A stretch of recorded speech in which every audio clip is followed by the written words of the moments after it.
I was standing barefoot on the cold hotel bathroom floor when my phone started vibrating like it was alive. His name lit up the screen. Again, my silk dress was still on the chair where he left it, wrinkled from the way his hands had crushed it hours earlier. I tasted wine, guilt, and something dangerously close to relief. I was his boss. He was 27, and I had just let him inside my body like none of the rules mattered anymore. My wedding ring lay face down beside the sink, as if it was ashamed to look at me. I told myself it was one night, just one mistake. But even then, with my heart racing and my career hanging by a thread, I knew the truth. One night does not ruin everything. What follows does. Before I continue, let me pause for a moment. Thank you to everyone who has already subscribed to this channel. You are the reason these stories keep coming. And to all new and returning viewers who are watching right now but have not subscribed yet, thank you for being here.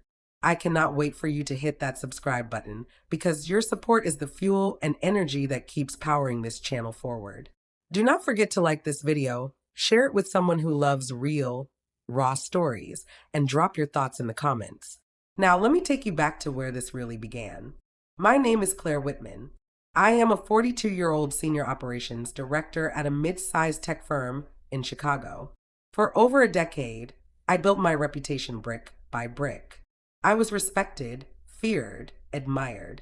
I was the woman who survived boardrooms full of men who underestimated me.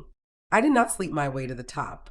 I worked hard, long hours, missed birthdays, a marriage that slowly became polite instead of passionate.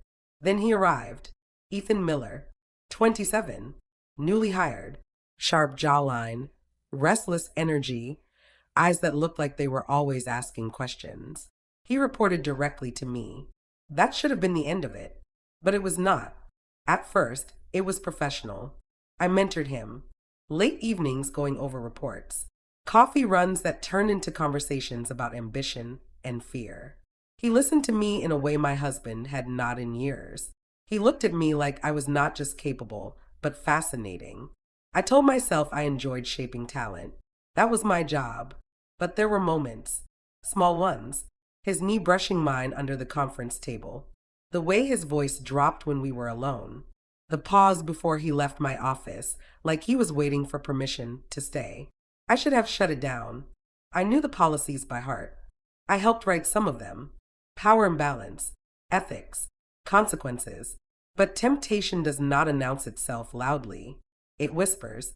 It convinces you that you deserve this, that you have earned one reckless breath after years of holding it in. The night everything changed was supposed to be a celebration. A major contract signed. The team went out for drinks, laughter, too much wine, the city glowing through the bar windows. When everyone else left, he stayed. He offered to walk me to my car. Instead, I suggested a hotel nearby. I still do not know which of us said it first. In the elevator, the silence was heavy. In the room, it shattered. His hands trembled. Mine did not. That should have told me something about who really held the power, or who thought they did. Afterward, as he slept beside me, I stared at the ceiling and felt something crack open inside my chest. Fear, desire, control slipping away. The next morning, I walked into the office like nothing had happened. But someone held eye contact a second too long. Someone stopped talking when I passed. And that is when I realized the story was no longer just about us. By Monday morning, the office felt different, even though nothing had changed. Same glass walls, same hum of keyboards, same polite smiles. But every time I saw Ethan, my body remembered before my mind could stop it. The way his mouth had lingered at my collarbone. The way his breath had shaken when he said my name like it meant something dangerous. I walked past his desk without slowing, my heels striking the floor with deliberate confidence, as if control was something I could still wear. He did not look up. That should have relieved me. Instead, it unsettled me. We agreed to silence. No messages. No private meetings. No late nights. That was the rule I set, and he nodded too quickly, like a man afraid the offer might disappear. I told myself this was me fixing it. I told myself this was what responsibility looked like. But desire does not vanish just because you ask it to behave. Emails between us grew shorter, colder. He stopped coming by my office with questions. He stopped laughing during meetings. The distance was noticeable. People notice things like that, especially in a workplace built on observation and hierarchy. On Wednesday night, he broke first. The message came after midnight. One sentence. No greeting. I cannot pretend this did not happen. I stared at the screen for a long time. I typed 3 replies and deleted all of them. Finally, I wrote what I thought a rational woman would write. This cannot continue. We both need to protect our careers. His response came immediately. Protect yours. That line followed me into the next day, like a shadow. In meetings, I caught him watching me with something darker than desire. There was longing there, yes, but also resentment. I had crossed the line with him, then stepped back as if I had not invited him to follow. The power imbalance shifted in subtle ways. I was still his boss on paper, but emotionally, I was no longer sure who held what. The secrecy became a weight. Every closed-door meeting felt suspicious. Every glance between us felt loaded.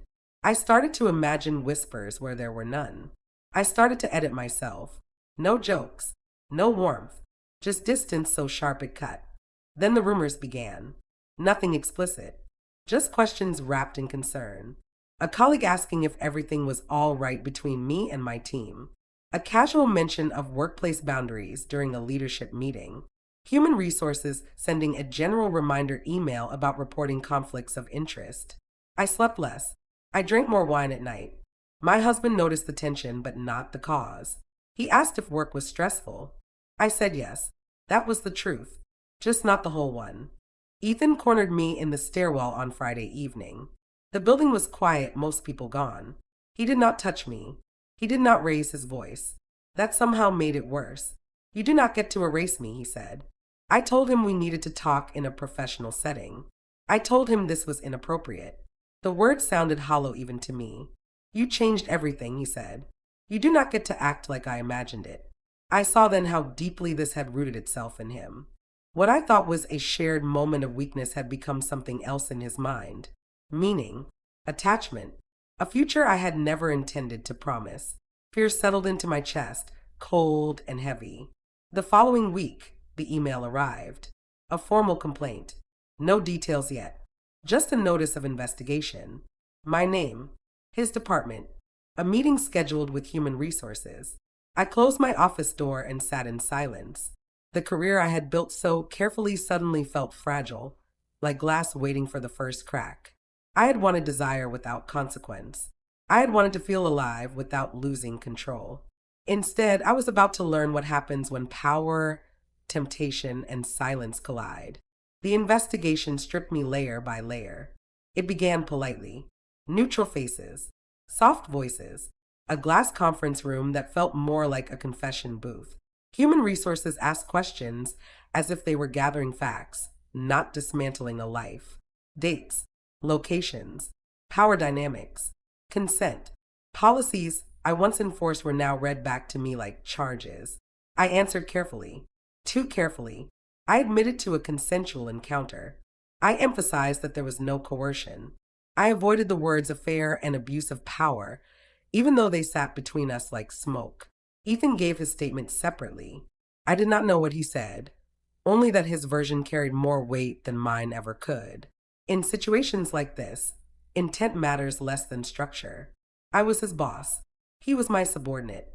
That fact alone tilted the entire room against me. The days that followed were unbearable. I was placed on administrative leave.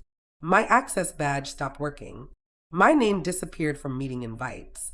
Colleagues avoided my calls, some out of fear, some out of judgment, some out of relief that it was not them. At home, the truth finally collapsed. My husband found the email before I could explain. He did not yell. He did not cry. He sat very still on the edge of the bed and asked one question. Was it worth it? I had no answer that did not sound like a lie. The final decision arrived 2 weeks later. Termination, violation of company policy, failure to uphold leadership standards. The wording was clinical, but the impact was brutal. Years of credibility erased in a single document. My professional reputation would follow this story longer than any success ever had. Ethan resigned shortly after. I heard he told people he felt manipulated, that he did not understand the consequences until it was too late. I do not know if that was true, or if it was his way of surviving the fallout. What I do know is that we never spoke again. There was no dramatic confrontation, no final goodbye, just silence. In the quiet that followed, regret settled into something heavier than guilt. I replayed every moment where I could have stopped, every choice dressed up as inevitability, every lie I told myself about control. Desire did not ruin my life. I did. I crossed the line because I wanted to feel seen. I ignored power because it was inconvenient to acknowledge. I confused attention with intimacy and validation with love. And when the consequences came, they did not ask whether my intentions were pure. This is the truth nobody likes to say out loud. When you hold power over someone, desire is never neutral. Even when it feels mutual, even when it feels romantic, even when it feels honest in the moment. Some nights, I still think about that hotel room. Not with longing, but with clarity. One night did ruin everything. Not because of the act itself, but because of what it revealed about me. If you are listening to this right now, I want to know what you think. Do you believe consent can exist where power does not balance? Do you think the consequences fit the mistake? Drop your thoughts in the comments. Like this story if it moved you. Share it with someone who needs to hear it. And subscribe to this channel for more raw, real stories that do not look away from the truth.